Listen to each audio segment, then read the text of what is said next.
प्रेरित 16 अध्याय पाउल और सिलांक सहित तिमोथींक यात्रा पर से दर्बी और लुस्त्रा को मध्य आसिले।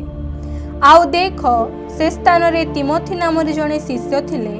से जड़े विश्वासिनी जिहुदी महिलार पुत्र, किंतु तांकर पिता जड़े ग्रीक लोक। प्रेरित 16 अध्याय पाउल और सिलांक सहित तिमोथींक यात्रा पर से दर्बी और लुस्त्रा को मध्य आसिले। आउ देख से स्थान रे तिमोथी नाम जड़े शिष्य थिले। से जड़े विश्वासिनी जिहुदी महिलार पुत्र, किंतु तांकर पिता जड़े ग्रीक लोक। लुस्त्रारे ओ इकोनियरे थिबा भाई माने तांकु सुख्याति करुथिले। तांकु सांगरे नेई जिबाकु पाउल इच्छा कले। आउ सेही सब अंचल रे थिबा जिहुदी माननको हेतु तांकु घेनी जाई सुन्नत कले, कारण तांकर पिता जणे ग्रीक लोक बोली समस्ते जानिथिले। पुणी से माने नगर समूह दे जाऊ जाऊ जेरुसालेमस्थ प्रेरित ओ प्राचीन मानक द्वारा निरूपित आज्ञा सबु पालन करिबा निमंते सेमानक निकटरे समर्पण करुथिले। एही प्रकारे मंडली समूह विश्वास रे दृढ़ीभूत होई दिनकु दिन संख्या रे वृद्धि पाइबाकु लागिला। माकदोनिया रे आह्वान से माने आसिया रे वाक्य प्रचार करिबाकु पवित्र आत्मा द्वारा निवारित होई फ्रुग्रिया व गालातिया अंचल देई यात्रा कले। आउ से माने मुसिया निकटरे उपस्थित होई बिथुनिया को जीवा पाई चेष्टा कले, किंतु यीशुंकर आत्मा सेमानंकु अनुमति देले नाही। से माने मुसिया पाख देई त्रया को आसिले। आउ रात्रि काल रे पाउल गोटे दर्शन पाइले। माकदोनिया जड़े लोक ठिया होई तांकु विनती करी कहुअछि, माकदोनिया को पार होई आसी आंभ माननको उपकार कर। से एही दर्शन पाइला परे आंभे माने तत्क्षणात् माकदोनिया को जीवा पाई चेष्टा कलु, कारण से माननको निकटरे सुसमाचार प्रचार करिबाकु ईश्वर आंभ माननको आह्वान करियछंती बोली आंभे माने बुझिलु। लुदियाको मन परिवर्तन। तेणु त्रयारु जहाजरे आंभे माने सड़क पथरे सामथ्राकी को वो परदिन नियापली को गलु। सेठारु फिलिप को गलु। एहा माकदोनियार सेही अंचलर एक प्रधान नगर, पुणी गोटे रम्य उपनिवेश। सेही नगर रे आंभे माने केतेक दिन रहिलु। विश्राम बार रे आंभे माने नगर द्वाररु बाहरी नदी कूल को गलु। सेठारे प्रार्थनार स्थान अछि बोली आंभे माने मने करिथिलु। आउ आंभे माने बसी समवेत होइथिबा महिला माननकु कथा कहिबाकु लागिलु। पुणी थुयतीरा नगरर बाईगणिया वस्त्र विक्रयकारिणी लुदिया नामनी जणे महिला जे ईश्वर भक्ता थिले, से आंभ माननको कथा शुणुथिले। से जेपरि पाउलंकर कथित विषय प्रति मनोयोग करंती, एथि निमंते प्रभु तांकर हृदय फिटाई देथिले। एथि निमंते प्रभु तांकर हृदय फिटाई देले। पुणी से ओ तांकर परिवार बाप्तिजित हेलाउतारे से आंभ माननको विनती करी कहिले, आपण माने जदि मते प्रभुंक निकटरे विश्वस्त बोली विचार करिथांती, तेबे मोर गृह को आसी बास करंतु। आउ से आंभ माननको बळाइले। फिलिपर कारागार रे पाउल ओ सिला। दिने आंभे माने प्रार्थना स्थान को जाऊ जाऊ दैवज्ञ आत्मा विशिष्ट जणी दासी आंभ माननको भेटिला। तार भाग्य गणना द्वारा तार कर्ता मानकर बहुत लाभ हेउथिला। से पाउल ओ आंभ मानकर पछे पछे आसी चित्कार करी कहिबाकु लागिला, एही व्यक्ति माने परात्पर ईश्वरंकर दास। से माने तुम्भ माननको परित्राणर पथ जणाउछंती।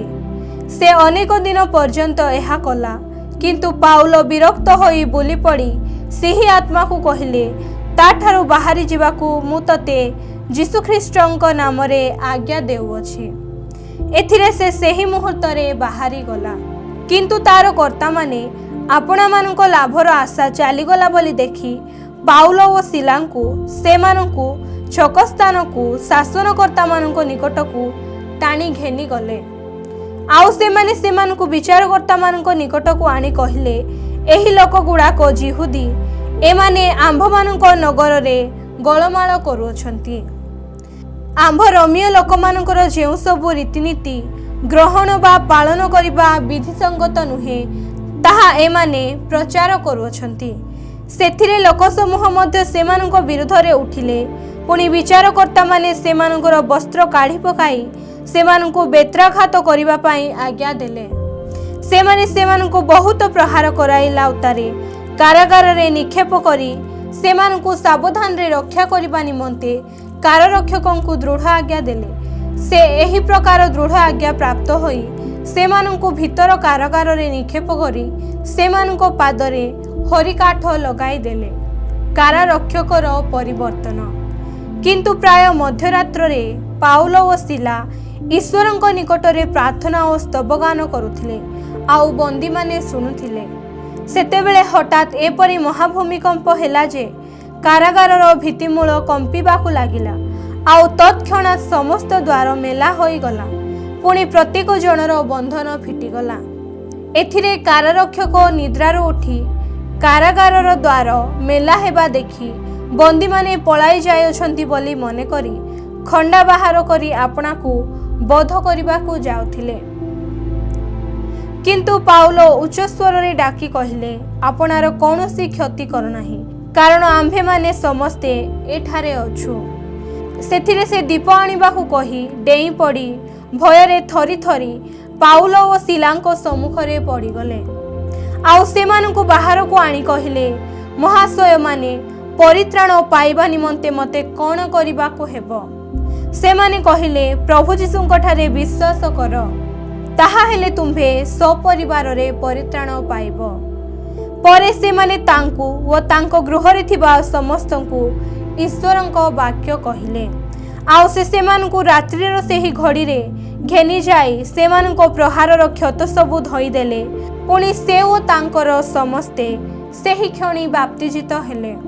ସେଥିରେ ସେ ସେମାନଙ୍କୁ ଆପଣା ଗୃହକୁ ଘେନିଯାଇ ଖାଦ୍ୟ ପରିବେଷଣ କଲେ, ଆଉ ସମସ୍ତ ପରିବାର ସହିତ ଈଶ୍ୱରଙ୍କଠାରେ ବିଶ୍ୱାସ କରି ଅତ୍ୟନ୍ତ ଆନନ୍ଦିତ ହେଲେ। ସକାଳ ହୁଅନ୍ତେ ବିଚାରକର୍ତ୍ତାମାନେ ପଦାତିକମାନଙ୍କୁ ଏହା କହି ପଠାଇଲେ, ସେହି ଲୋକମାନଙ୍କୁ ଛାଡ଼ିଦିଅ। ଏଥିରେ କାରାରକ୍ଷକ ପାଉଲଙ୍କୁ ଏହି କଥା କହି ଜଣାଇଲେ, ଆପଣମାନଙ୍କୁ ଛାଡ଼ିଦେବା ନିମନ୍ତେ ବିଚାରକର୍ତ୍ତାମାନେ ଲୋକ ପଠାଇ ଅଛନ୍ତି। ଏଣୁ ଏବେ ବାହାରି ଆସି ଶାନ୍ତିରେ ଚାଲିଯାଆନ୍ତୁ। କିନ୍ତୁ ପାଉଲ ସେମାନଙ୍କୁ କହିଲେ, ରୋମୀୟ ଲୋକ ଯେ ଆମ୍ଭେମାନେ ଆମ୍ଭମାନଙ୍କର ବିଚାର ନ କରି ସେମାନେ ପ୍ରକାଶରେ ଆମ୍ଭମାନଙ୍କୁ ପ୍ରହାର କଲା ପରେ କାରାଗାରରେ ପକାଇ ଅଛନ୍ତି, ଆଉ ଏବେ କି ଗୋପନରେ ଆମ୍ଭମାନଙ୍କୁ ଛାଡ଼ି ଦେଉଅଛନ୍ତି, ତାହା ହେବ ନାହିଁ। ମାତ୍ର ସେମାନେ ନିଜେ ଆସି ଆମ୍ଭମାନଙ୍କୁ ବାହାର କରି ଘେନିଯାଆନ୍ତୁ। ସେଥିରେ ପଦାତିକମାନେ ବିଚାରକର୍ତ୍ତାମାନଙ୍କୁ ଏହି ସମସ୍ତ କଥା ଜଣାଇଲେ। ପୁଣି ସେମାନେ ଯେ ରୋମୀୟ ଲୋକ ଏହା ଶୁଣି ସେମାନେ ଭୟ କଲେ। ଆଉ ସେମାନେ ଆସି ସେମାନଙ୍କୁ ବିନତି କଲେ। ପୁଣି ସେମାନଙ୍କୁ ବାହାର କରି ଆଣି ନଗରରୁ ବାହାରି ଯିବା ନିମନ୍ତେ ସେମାନଙ୍କୁ ଅନୁରୋଧ କଲେ। ସେଥିରେ ସେମାନେ କାରାଗାରରୁ ବାହାରି ଯାଇ ଲୁଦିଆଙ୍କ ଗୃହରେ ପ୍ରବେଶ କଲେ, ଆଉ ଭାଇମାନଙ୍କ ସାଙ୍ଗରେ ସାକ୍ଷାତ କରି ସେମାନଙ୍କୁ ଉତ୍ସାହ ଦେଲା ଉତ୍ତାରେ ପ୍ରସ୍ଥାନ କଲେ। ପ୍ରେରିତ 17 ଅଧ୍ୟାୟ। ଥେସଲୋନିକିରେ କାର୍ଯ୍ୟ। ପରେ ସେମାନେ ଆମ୍ଫିପୋଲି ଓ ଆପୋଲୋନିଆ ଦେଇ ଯାତ୍ରା କରି ଥେସଲୋନିକକୁ ଆସିଲେ। ସେଠାରେ ଯିହୁଦୀମାନଙ୍କର ଗୋଟିଏ ସମାଜ ଗୃହ ଥିଲା। ଆଉ ପାଉଲ ଆପଣା ରୀତି ଅନୁସାରେ ସେମାନଙ୍କ ନିକଟକୁ ଗଲେ। ପୁଣି 3 ବିଶ୍ରାମ ବାର ପର୍ଯ୍ୟନ୍ତ ଶାସ୍ତ୍ରର ବାକ୍ୟ ଘେନି ସେମାନଙ୍କୁ ଉପଦେଶ ଦେଲେ। ପୁଣି ଖ୍ରୀଷ୍ଟଙ୍କର ଯେ ମୃତ୍ୟୁଭୋଗ ଓ ମୃତମାନଙ୍କ ମଧ୍ୟରୁ ଉତ୍ଥାପନ କରିବା ଆବଶ୍ୟକ ଥିଲା, ଆଉ ସେ ଯେଉଁ ଯୀଶୁଙ୍କୁ ସେମାନଙ୍କ ନିକଟରେ ଘୋଷଣା କରୁଅଛନ୍ତି, ସେ ଯେ ଖ୍ରୀଷ୍ଟ, ଏହାର ସ୍ପଷ୍ଟ ପ୍ରମାଣ ଦେଲେ। ସେଥିରେ ସେମାନଙ୍କ ମଧ୍ୟରୁ କେତେକ ଜଣ ବିଶ୍ୱାସ କରି ପାଉଲ ଓ ସିଲାଙ୍କ ସହିତ ଯୋଗ ଦେଲେ। ପୁଣି ଯିହୁଦୀ ମତାବଲମ୍ବୀ ଗ୍ରୀକମାନଙ୍କ ମଧ୍ୟରୁ ବହୁ ସଂଖ୍ୟକ ଲୋକ ଓ ଅନେକ ଭଦ୍ର ମହିଳା ସେମାନଙ୍କ ସହିତ ଯୋଗ ଦେଲେ। କିନ୍ତୁ ଯିହୁଦୀମାନେ ଈର୍ଷାରେ ଜ୍ୱଳି ଉଠି ବଜାରର କେତେକ ଦୁଷ୍ଟ ଲୋକଙ୍କୁ ସାଙ୍ଗରେ ଘେନି ଲୋକଗହଳ କରି ନଗରରେ ଗଣ୍ଡଗୋଳ ଲଗାଇଦେଲେ। ଆଉ ଯାସନଙ୍କ ଗୃହ ଆକ୍ରମଣ କରି ସେମାନଙ୍କୁ ଲୋକମାନଙ୍କ ନିକଟକୁ ବାହାର କରି ଆଣିବା ପାଇଁ ଚେଷ୍ଟା କଲେ। ମାତ୍ର ସେମାନଙ୍କୁ ନ ପାଇବାରୁ सेमाने जासन ओ केतेक भाई को नगरर शासनकर्ता मानक निकट को टाणी आनी उच्च स्वर रे डाकी कहले, ए जो लोक गुड़ाक जगत को ओलट पालट करि पकाइलेनी सेमाने एठाकू मध्य आसी सेमानकू जासन ग्रहण करिअछि। यीशु नाम रे आउ जणे राजा अछि बोली कही एमाने समस्ते काईश्वरଙ୍କ आज्ञार विरुद्धाचरण करुअछंती। सेमानकर एही कथा सुनी लोक समूह ओ नगरर शासनकर्ता माने उद्विग्न हेले। परे सेमाने जासन ओ तांको संगी मानक ठारू जामिन नै सेमानकू छाड़ी देले। बेरोयारे कार्य पुणी भाई माने अविलंबरे पाउल ओ सिलांकू रात्रि काल रे बेरोयांकू पठाई देले। सेमाने सही स्थान रे पहुंची जिहुदी मानक समाज गृह को गले। थेसलोनिकी रे थिबा जिहुदी मानक ठारू एमाने सुशील थिले। एमाने पूर्ण आग्रह रे वाक्य ग्रहण कले। पुणी एही समस्त सत्य कि ना ताहा जानिबा निमंते प्रतिदिन शास्त्र अनुसंधान करुथिले। तेणु सेमानक मध्यरु अनेके व ग्रीक मानक मध्यरु अनेक सभ्रांत महिला व पुरुष मध्य विश्वास कले। किंतु जेतेबेले थेसलोनिकीय जिहुदी माने जानिले जे ईश्वरଙ୍କ वाक्य पाउलଙ୍କ द्वारा बेरोयारे सुधा प्रचारित हेउछि, सेतेबेले सेमाने से स्थान को मध्य आसी लोक समूह को उत्तेजित व उद्विग्न कले। सेथिरे भाई माने अविलंबरे पाउलଙ୍କୁ समुद्र आड़ को जीवा पाई पठाई देले। आउ सिला और तिमोथी सही स्थान रे रहिले। किंतु जो माने पाउलଙ୍କୁ सांगरे घेनी गले से माने तांको एथेन्स पर्यंत आनिले। किंतु जो माने पाउलଙ୍କୁ सांगरे घेनी गले से माने तांको एथेन्स पर्यंत आनिले। आउ सिला और तिमोथी जेपरी अति शीघ्र तांको निकट को आसंती एही आज्ञा पाई से माने प्रस्थान कले। एथेन्स रे पाउलଙ୍କ कार्य आथिनी रे पाउल सेमानक अपेक्षा रे थिबा समय रे सेही नगर को प्रतिमा रे परिपूर्ण देखि तांको आत्मा उत्तप्त होई उठिला। तेणु से समाज गृह रे जिहुदी और जिहुदी मतावलंबी विजातीय मानक सहित आउ बजार छकरे प्रतिदिन जे मानक सांगरे देखा होउथिला से मानकू उपदेश देउथिले। सेथिरे एपिकुरिय व स्तोइक केतेक दार्शनिक मध्य तांको सहित वादनुवाद करबाको लागिले। पुणी केही केही कहिले ए बाचालटा कौन कहबाकू इच्छा करुअछि। आउ केही केही कहिले से अजणा देवता मानकर प्रचारक हेला परी जणा जाउअछि, कारण से यीशु ओ पुनरुत्थान विषयक सुसमाचार प्रचार करुथिले। परे से माने तांको आरय पाग को घेनी जाई कहिले, एही जे नूतन शिक्षा आपण देउछंती ताहा कौन बोली आम्भे माने जानी पारिबा कि? कारण आपण केतेक अद्भुत विषय आम्भ मानक कर्णगोचर करुछंती। अतएव एही समस्तर कथार अर्थ कौन आम्भे माने ताहा जानिबाकू इच्छा करू। आथिनीय लोक समस्ते वो सेठारे प्रवासी विदेशी माने केवल कौनसी नूतन कथा कहिबा वो सुनिबा छड़ा आउ काहिरे कालक्षेपण करुनथिले। आरय पागरे पाउलଙ୍କ प्रचार एथिरे पाउल आरय पागर मध्यस्थल रे ठिया होई कहिले, हे आथिनीय लोक माने आपण माने जे समस्त विषय रे बड़ देवभक्त एहा मु देखुअछि। कारण मु भ्रमण करिबा समय रे आपण मानकर पूज्य वस्त्र समस्त देखु देखु गोटे बेदी मध्य देखिली, जहा उपरे एही कथा लेखा होई अछि, अज्ञात देवतांक उद्देश्य रे। अतएव आपण माने न जानी जहांकर पूजा करुअछंती मु तांको आपण मानक निकट रे प्रचार करुअछि। जेउ ईश्वर जगत व तन्मध्यस्थ समस्त पदार्थ सृष्टि करिअछंती से स्वर्ग व पृथ्वीर प्रभु हेबारु हस्त निर्मित मंदिर समूह रे वास करंती नाही, किबा ताहांकर कौनसी अभाव थिबारु मनुष्य हस्त द्वारा सेवित हुअंती नाही। जेणु से स्वयं समस्त को जीवन निश्वास व समस्त पदार्थ दान करंती। आउ से पृथ्वीर सर्वत्र वास करिबा निमंते एक व्यक्ति ठारू समस्त मानव जाति सृष्टि करि अछंती। से सेमानकर निर्दिष्ट काल व निवासर सीमा स्थिर करि अछंती। सेमाने जेपरि ईश्वरंकर अन्वेषण करी କାଳେ ଦରାଣ୍ଡି ଦରାଣ୍ଡି ତାହାଙ୍କର ଉଦ୍ଦେଶ୍ୟ ପାଇପାରନ୍ତି, ଯଦ୍ୟପି ସେ ଆମ୍ଭମାନଙ୍କର କାହାରି ଠାରୁ ଦୂରରେ ନାହାନ୍ତି। କାରଣ ତାହାଙ୍କଠାରେ ଆମ୍ଭମାନଙ୍କର ଅସ୍ଥି ଗତି ଓ ସ୍ଥିତି, ଯେପରି ଆପଣମାନଙ୍କର ନିଜ କବିମାନଙ୍କ ମଧ୍ୟରୁ ସୁଦ୍ଧା କେତେକ କହିଅଛନ୍ତି, କାରଣ ଆମ୍ଭେମାନେ ମଧ୍ୟ ତାହାଙ୍କ ବଂଶ। ତେବେ ଆମ୍ଭେମାନେ ଈଶ୍ୱରଙ୍କର ବଂଶ ହେବାରୁ ଈଶ୍ୱରଙ୍କ ସ୍ୱରୂପକୁ ମନୁଷ୍ୟର ଶିଳ୍ପ ଓ କଳ୍ପନା ଅନୁସାରେ ଖୋଦିତ ସ୍ୱର୍ଣ୍ଣ କି ରୌପ୍ୟ କି ପ୍ରସ୍ତର ତୁଲ୍ୟ ଜ୍ଞାନ କରିବା ଆମ୍ଭମାନଙ୍କର ଉଚିତ ନୁହେଁ। ଈଶ୍ୱର ସେହି ଅଜ୍ଞାନତାର କାଳ ଉପେକ୍ଷା କରିଅଛନ୍ତି ସତ୍ୟ, କିନ୍ତୁ ଏବେ ସେ ସର୍ବତ୍ର ସମସ୍ତ ମନୁଷ୍ୟକୁ ମନ ପରିବର୍ତ୍ତନ କରିବା ନିମନ୍ତେ ଜଣାନ୍ତି। କାରଣ ଯେଉଁଦିନ ସେ ଆପଣା ନିରୂପିତ ବ୍ୟକ୍ତିଙ୍କ ଦ୍ୱାରା ଧାର୍ମିକତାରେ ଜଗତର ବିଚାର କରିବେ, ଏହିପରି ଗୋଟିଏ ଦିନ ସ୍ଥିର କରିଅଛନ୍ତି, ଆଉ ତାହାଙ୍କୁ ମୃତ୍ୟୁମାନଙ୍କ ମଧ୍ୟରୁ ଉତ୍ଥାପନ କରି ଏ ବିଷୟରେ ସମସ୍ତଙ୍କ ନିକଟରେ ପ୍ରମାଣ ଦେଇଅଛନ୍ତି। ମୃତମାନଙ୍କର ପୁନରୁତ୍ଥାନ କଥା ଶୁଣି କେହି କେହି ପରିହାସ କରିବାକୁ ଲାଗିଲେ, ଆଉ କେହି କେହି କହିଲେ, ଆମ୍ଭେମାନେ ଆଉ ଥରେ ଆପଣଙ୍କ ଠାରୁ ଏହି ବିଷୟ ଶୁଣିବୁ। ଆଉ କେହି କେହି କହିଲେ, ଆମ୍ଭେମାନେ ଆଉ ଥରେ ଆପଣଙ୍କ ଠାରୁ ଏହି ବିଷୟ ଶୁଣିବା। ଏହି ପ୍ରକାରେ ପାଉଲ ସେମାନଙ୍କ ମଧ୍ୟରୁ ବାହାରି ଗଲେ, କିନ୍ତୁ କୌଣସି ଲୋକ ତାଙ୍କ ସପକ୍ଷ ହୋଇ ବିଶ୍ୱାସ କଲେ। ସେମାନଙ୍କ ମଧ୍ୟରେ ଆରୟୋପାଗୀୟ, ଦିଆନୁସିୟ, ଦାମାରି ନାମ୍ନୀ ଜଣେ ମହିଳା ଓ ସେମାନଙ୍କ ସହିତ ଆଉ କେତେକ ଲୋକ ଥିଲେ। ପ୍ରେରିତ 18 ଅଧ୍ୟାୟ। କରନ୍ତିରେ ପାଉଲଙ୍କ କାର୍ଯ୍ୟ। ଏହି ସମସ୍ତ ଘଟଣା ପରେ ସେ ଆଥିନିରୁ ପ୍ରସ୍ଥାନ କରି କରନ୍ତିକୁ ଆସିଲେ। ଆଉ ସେ ଆକ୍ୱିଲା ନାମକ ଜଣେ ଯିହୁଦୀଙ୍କ ଦେଖା ପାଇଲେ। ପନ୍ତ ତାହାଙ୍କ ଜନ୍ମସ୍ଥାନ।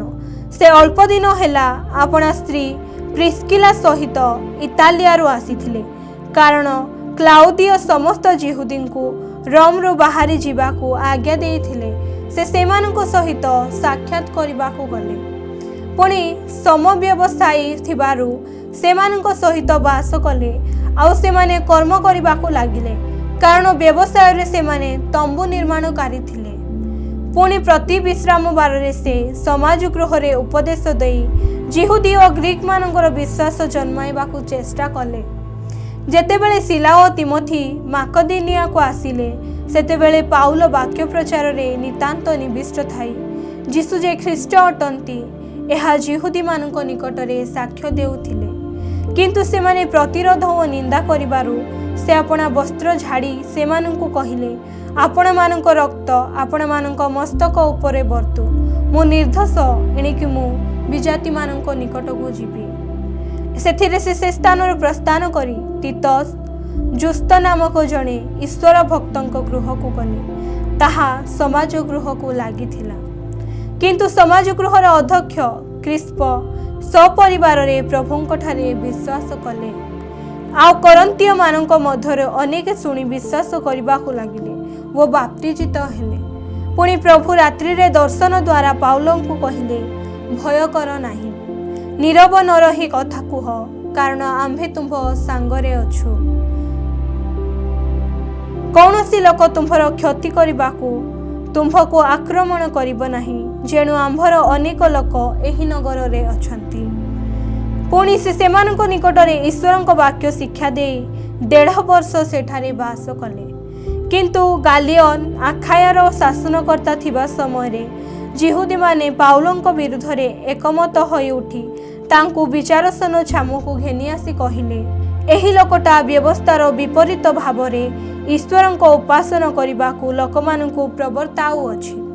କିନ୍ତୁ ପାଉଲ ମୁଖ ଫିଟାଇ କଥା କହିବାକୁ ଉଦ୍ୟତ ହୁଅନ୍ତେ ଗାଲିଅନ ଯିହୁଦୀମାନଙ୍କୁ କହିଲେ, କୌଣସି ପ୍ରକାର ଅନ୍ୟାୟ ବା ଦୁଷ୍କର୍ମ ଯଦି ହୋଇଥାନ୍ତା, ତେବେ ହେ